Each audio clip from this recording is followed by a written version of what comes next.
বিশেষ নীতি সহায়তা দিয়েও লাগাম টানা যায়নি খেলাপি ঋণের। মার্চ শেষে ব্যাংকিং খাতে মোট খেলাপি বেড়ে দাঁড়িয়েছে 5,88,000 কোটি টাকার উপরে, যা বিতরণকৃত ঋণের প্রায় 1/3।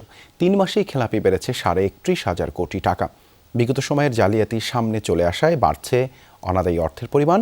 সুশাসন প্রতিষ্ঠা ছাড়া খেলাপি কমানো সম্ভব নয় বলে মনে করেন বিশ্লেষকরা।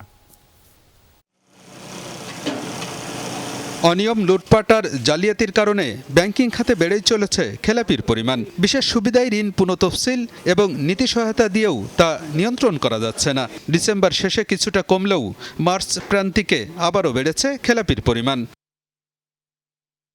বাংলাদেশ ব্যাংকের তথ্য অনুযায়ী মার্চ শেষে ব্যাংকিং খাতে মোট বিতরণ করা ঋণের পরিমাণ 18,24,000 কোটি টাকার উপরে। এর মধ্যে খেলাপি 5,88,000 কোটি টাকার বেশি, যা বিতরণ করা ঋণের 32.26%। রাষ্ট্রায়ত্ত বাণিজ্যিক ব্যাংকের দেয়া ঋণের প্রায় 46%ই খেলাপি, আর বেসরকারি বাণিজ্যিক ব্যাংকের ক্ষেত্রে এ হার 30%-এর উপরে। বেসরকারি খাতে ঋণ বিতরণ না বাড়লেও ঋণের সুদহার যোগ হয়ে বেড়েছে খেলাপির হার, জানিয়েছে বাংলাদেশ ব্যাংক। খেলাপি ঋণের পরিমাণ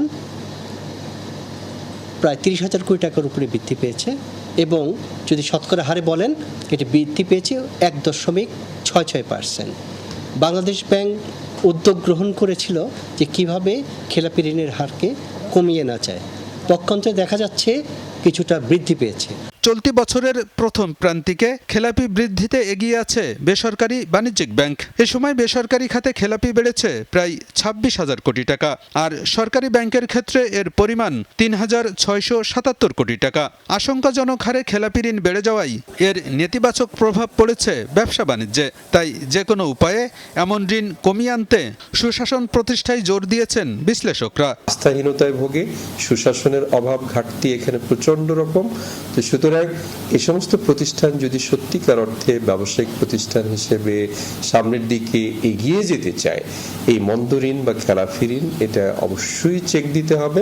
খেলাপি ঋণের সাথে বাড়ছে ব্যাংকিং খাতে প্রভিশন ঘাটতিও। চলতি বছরের প্রথম 3 মাসে প্রায় 14,500 কোটি টাকা বেড়ে প্রভিশন ঘাটতির পরিমাণ দাঁড়িয়েছে 2,05,000 কোটি টাকার উপরে।